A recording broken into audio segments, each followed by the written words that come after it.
So hello everyone, this is Akash Chauhan, and in today's lecture we will discuss about the differences between net router and DHCP router, DHCP server, and later on we will discuss about the TCP/IP model, in which we will uh, cover about the TCP protocol and UDP protocol as well. We will see how much we can cover in this lecture, but let's start with this topic, net router and uh, DHCP server. So as we have already discussed what is NAT, NAT is network address translation.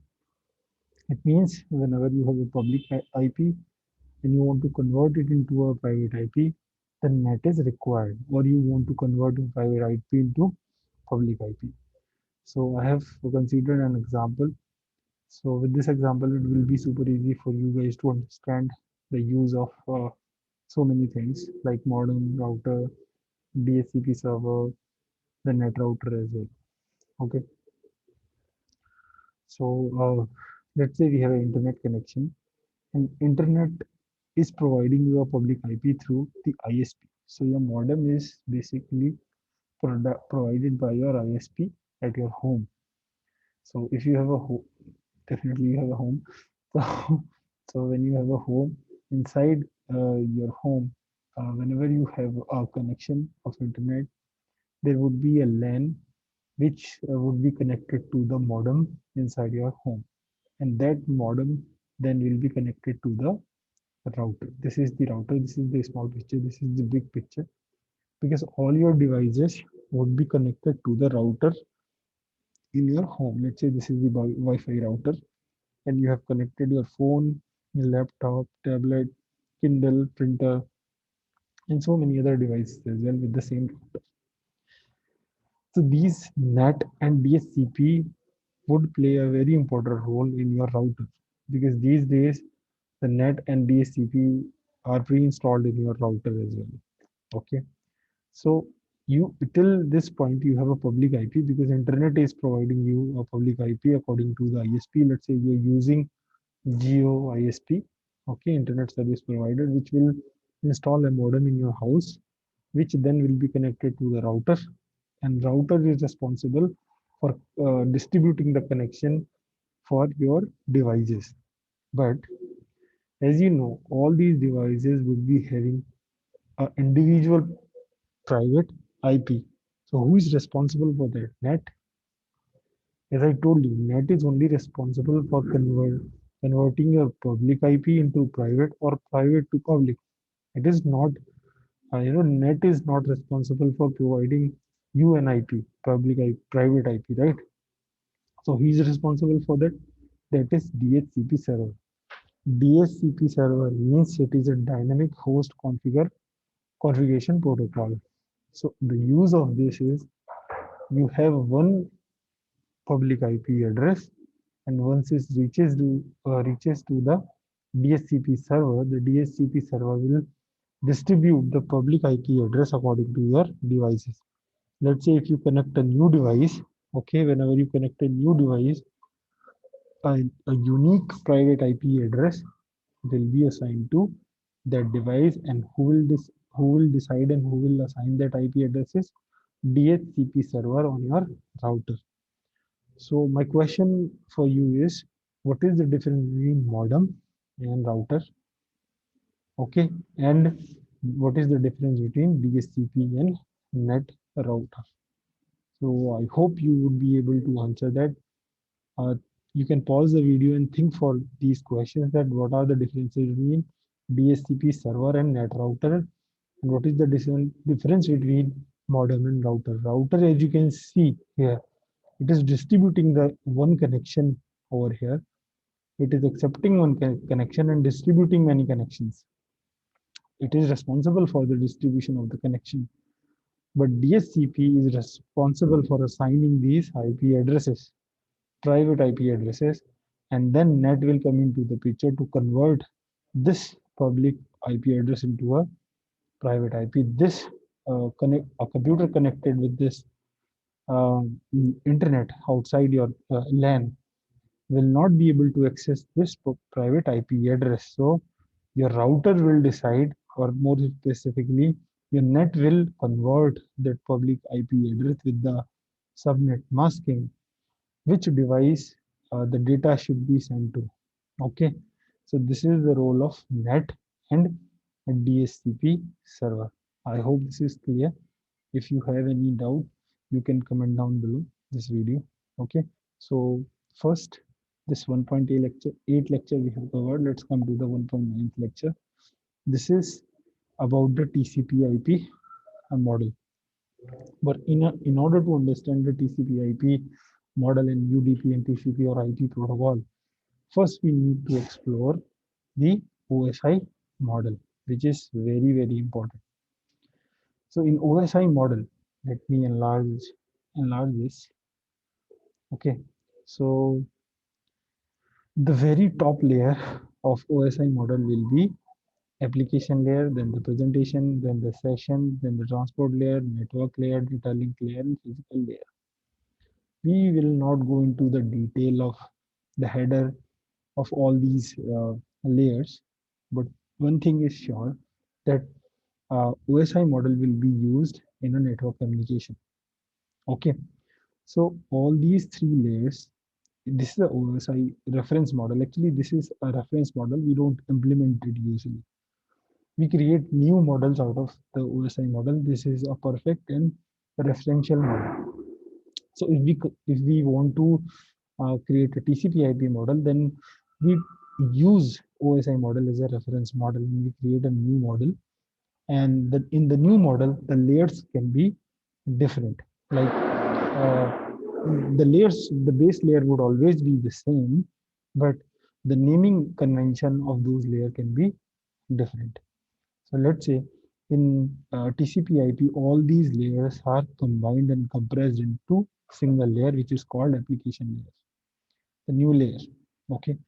Then we have the transport layer, network layer, data link layer, physical layer. And what is the use of these layers? Let's understand it through an example. Let's say you have a PC over here. This is PC1. This is PC2. So there is an Ethernet. Okay, there is an Ethernet between these two. Okay,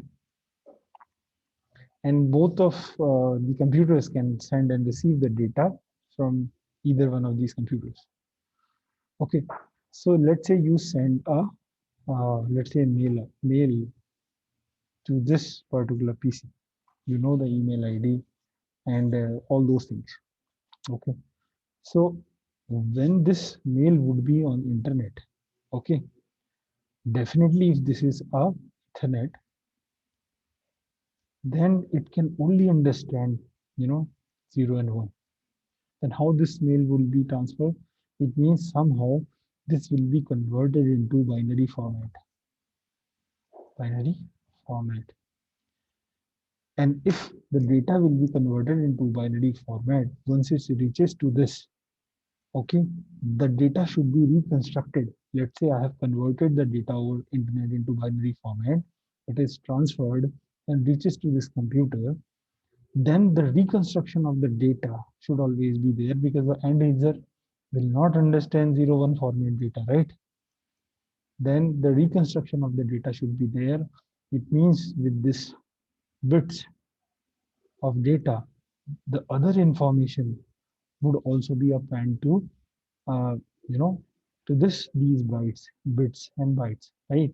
That other information will help at the receiver side to reconstruct the data. So all these layer will come into the picture. The application layer, whatever data we have is considered as a data in TCP/IP model. We are now talking about TCP/IP model. This is a referential model, okay, which contains 7 layers. I'll talk about a new model, which is TCP/IP model, which contains only 5 layers. And in books, it is mentioned that it contains 4 layers, so you can modify according to the needs. Okay, it is not fixed. First of all, you should understand it is not fixed. All the TCP/IP models can be used in a different notation. The naming convention can be different, but it is usually 4 or 5 layers. Okay, So your data, whatever data you have, will be converted into segments. Let's understand this is the whole data. And first, will be converted into segments. These are the segments. In each segment, then will be converted into packets. And then each packet will be converted into frames.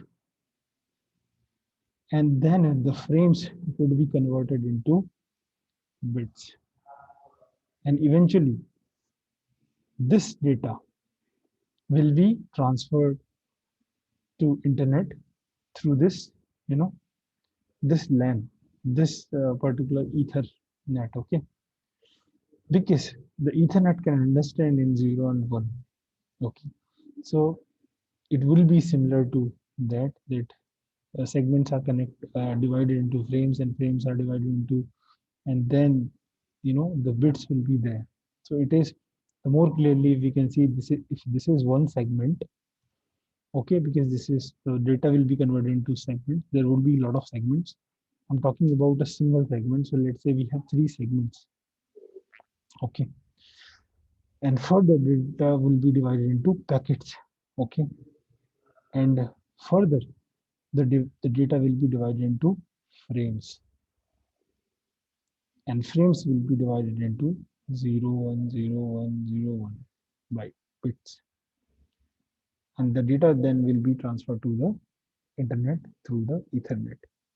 And then the when this the number of segments, let's say 20 segments, will be transferred over the internet through this Ethernet, the data will be received at the receiver side, but in different segments can be unsequenced. They can reach to the destination with the different route, but after receiving all the segments in a different order, now the challenge is to reconstruct the data, okay, and all these layers then will help to reconstruct the data at the receiver side.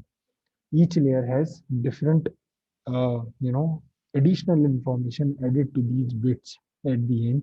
Let's say when the data will be converted into segment, then, and after that the segment will be converted into the packet, then the detail of the segments will be added to this further bits, okay. The data flow from the sender side would be like this, and then the packet will be divided into frame, then the header of the packets will be added to the further bits, okay, and then frame will be divided into bits, and at the end there will be data and also the headers of each and individual layers. Why we need all these headers? Because once the data will be received at the receiver end, the packets, segments, and the frame uh, can be received by this machine through different routes, right? And they can be in different order. So the headers of all these layers will help to reconstruct the data at the receiver side. So I hope the concept of the layer is clear to you. This is the reference model, but this modify layer, when we can name all these three layers, just the application layer, it is called the TCP/IP protocol or the TCP/IP model. So let me, uh, okay, so this is what we have just discussed. So if we have an application layer like this, all these, if we can combine, this will become an application layer. The data will be transferred to segment, packet, frames, and bit. This is the conversion of the data into this format where we have the data and we have headers. We also need at the transport layer and the network layer the different kind of information. The network layer is responsible for the IP addresses. So this layer will append the IP address into the data, okay, which will help us to transfer the data using the internet. Let's say this is the local area network. This is also a local area network. And through internet, we are sending this format data. We don't send any other data. We send the data in bits and bytes, okay, with additional headers of each layer, okay. And in some books, the data link layer and physical layers are also combined, and it is named like network access layer, like we have combined all these three layers. So it can be further, combined all these last two layers as well. So once the data is received at the receiver point, the main job is to reconstruct. The reconstruction of the data is important. So the headers we have sent from the client, okay, these headers will help us to reconstruct the data till we reach to the application layer. There is another very important aspect to understand. All these layers, we run all different kind of protocols. So the IP protocol would run on network layer. TCP/IP, which is our main focus point of this lecture, would run on transport layer, and all the other application protocols like HTTP, FTP, SMTP, POP3. SMTP and POP3 are used for sending and receiving the mail. FTP is to send and receive the file. HTTP is to transfer hypermedia data, hyperdata, like photos, text, messages, videos, right? Over the web, if you want to transfer data, you have to use HTTP protocol. So all these protocols will run on individual layers. Okay, like SMTP is for outgoing mail and POP3 is for incoming mail. And you can check even this in the Outlook setting. You can check the port number assigned to all these application protocols. Okay, if you use Outlook on your PC, or if you use Outlook of the server, like you use the college server, and you can access the port number of all these protocols running on different layers. So I hope the concept is clear. The conversion and the reconstruction of the data should be clear. For exam point of view, I think the only thing is important what is written in your syllabus. I think all these things I am discussing in this lecture because I find just sticking to a topic like what is TCP/IP without having the understanding of the origin of the model. I hope this will be not enough knowledge when it comes to the interview process and your knowledge about what the subjects you are studying. So this is the TCP/IP model, and this is how the data is being transferred from from the sender to the receiver. So as you know that always two PCs are connected through the LAN or the Wi-Fi, but internet should always be there to transfer the data from one LAN to another LAN. LAN is the local area network. So this LAN is different. This LAN is different. So whenever you transfer data from one LAN to different LAN, you have to use internet. So the advantage of TCP IP model is, let's say you have sent some data and the route is not fixed. So whatever is the easiest route to reach to the receiver, the the network will help your data to be transferred through that route. So the routes are dynamic, so which is very helpful. So we usually find the closest or the least traveled, which is the least far, okay, network to reach to the destination. And there is an end node verification in there. What is the mean of end node? Let's say in the network you have thousands of computers and thousands of routers in between. So you don't need to know the information, the IP address of all those routers through which your data will be passed. You only need to know the destination address. This is also very good for the security purpose, because if you have the IP address of all the things going through the network, then there is a chance of hacking the data or hacking the information of those routers. So your job is just to, and this model is basically created for that purpose only, that you only need to know the destination address. Rest, the information about the network is not required, which is making it more secure. I should take an example, real life example, so that you understand it in a more clear fashion, that how the connections are made and how the port numbers are used. So let's say you're using your Facebook. Let's say this is your Facebook ID. There is an ID assigned to you for each profile, and then you are clicking on photos. So this request is sent to the internet server, and that the internet will forward your request to the Facebook server. This is the Facebook server. It means the Facebook, the DNS will find this is the IP address of Facebook server. So it will send your request. The DNS will send your request to the server.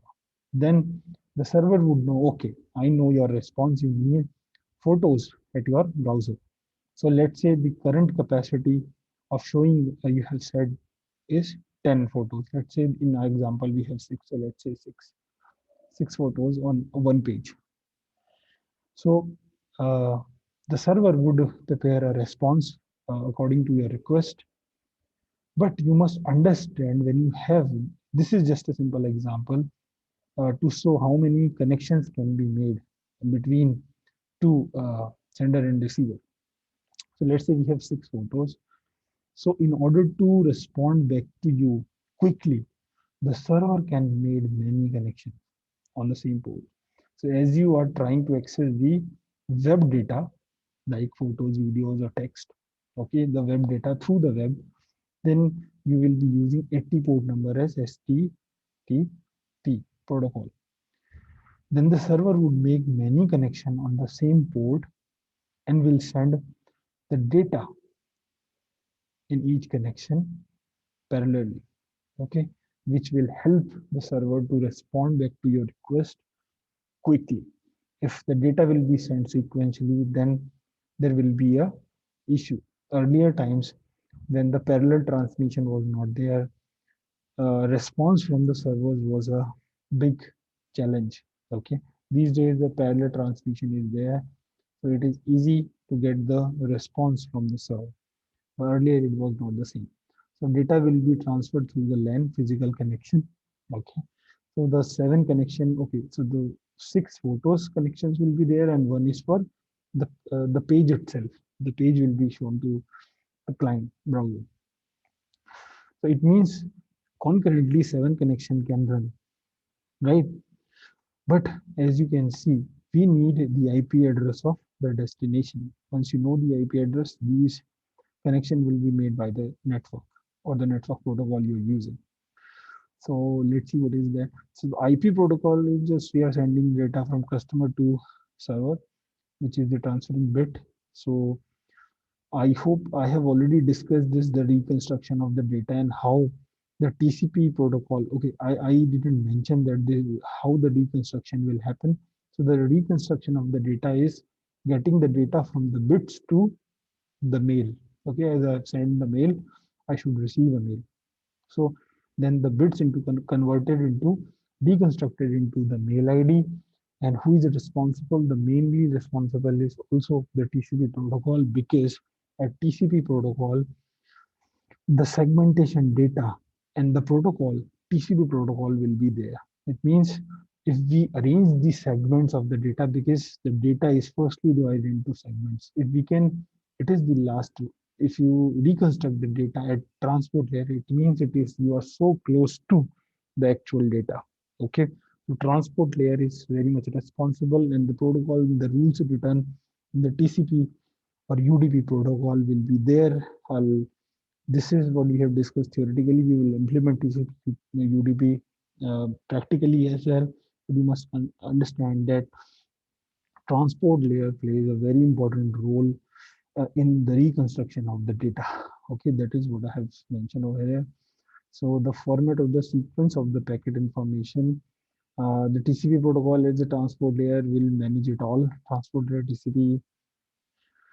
Okay, TCPIP will be working on transport layer. This is what we have just discussed. The data reconstruction of the transport layer by the TCP protocol. This is okay.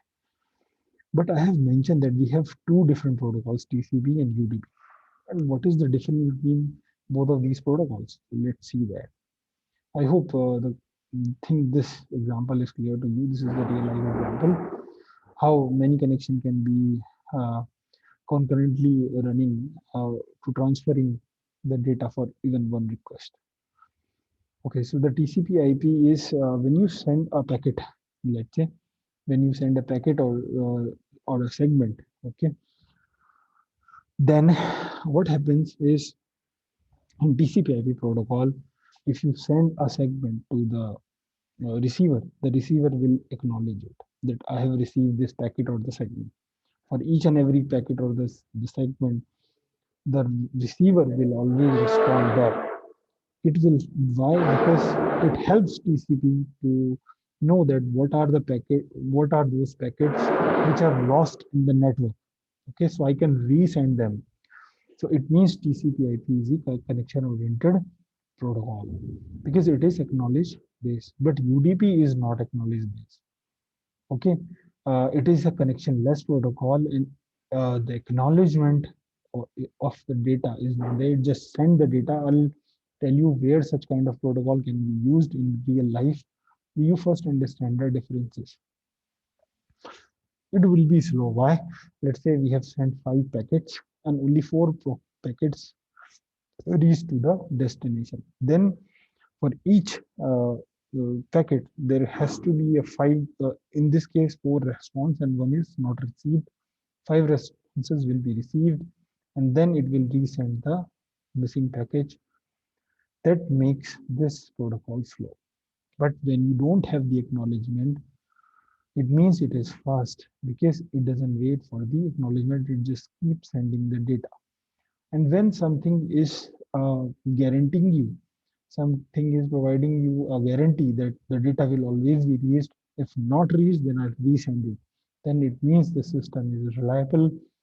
When a protocol is not guaranteeing you or not providing any such kind of guarantee, then it means it is not reliable.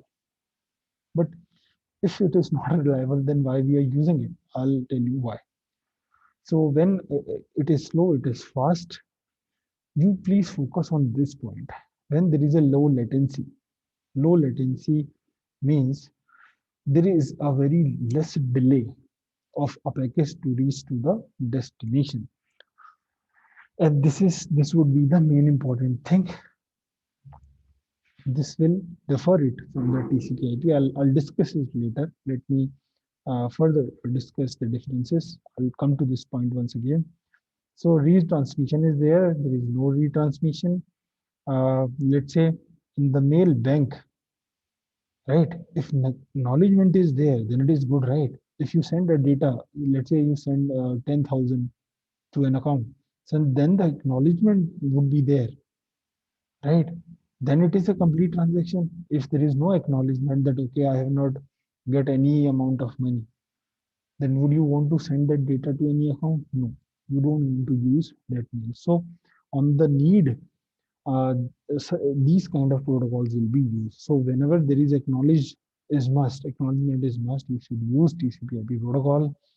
So in that case, would you wait for a complete connection? Yes, definitely you should wait. Right? Acknowledgement is must. But in case of a live match, let's say the live news is there, a live match is there. Would you wait for a missing frame or missing packet? Sometimes you see the screen is blur. Sometimes the frames are missed in the frame in your picture in the video you stream. So you don't care about that. And this is the low latency. This is the low latency and low delay. So when you know it is okay if you miss the packet or the frame, it is not really that important. Then you use UDP protocol. So whenever there is a live streaming, there is a live match, or such kind of use is there, then you should not use TCP because let's say somebody is playing something and you have no, you don't know what will be the next segment of that or next packet will be there. Then if you're using TCP/IP, then you will be waiting. It is depending upon the urgency of the thing. Let's say the, here in the live news and live match, it is very urgent. But even if you send a mail, it will send to the receiver. Let's say day after tomorrow. But sometimes you see now you send a mail and the receiver don't get the mail. It is somewhere in the network, but it will reach to you if the mail ID is correct because it is based upon TCP/IP protocol. If it is based upon UDP, then there will be inconsistency, right? Wherever you can cooperate with the inconsistency, UDP will be used. So my question is, will you wait for a receiver to acknowledge the live stream? No, then you will use UDP. Okay, so less tolerating connection. loss tolerating connection. It means if there is a loss, this is fine. It is not a big deal. So both of these protocols are used these days, and it depends what are the needs of their transmission, and based on that, that particular protocol will be used. This is theoretical. We will discuss this in detail as well. Sorry, in practical as well. I'll cover this. I'll try to code this in the next lecture. What is a UDP? How to implement the TCP and UDP? And I hope you are clear with the differences. So this is about today's lecture. We have covered TCP/UDP protocol. We have covered how the network connections are made when there is a one request and so many connections to transmit the data to respond back quickly. We have seen TCP/IP model and OSI model, which helps us to understand how the data are transferred through the LAN and the internet. And we have also seen at the starting the NAT and DHCP server and the differences between net router and DHCP server. So I hope the things what we have discussed are clear to you. If you have any doubt, you can comment down below to this video, and also you can comment. You can fill the form for your doubts as well. Okay. So thank you so much, guys, for today's lecture, and have a good day.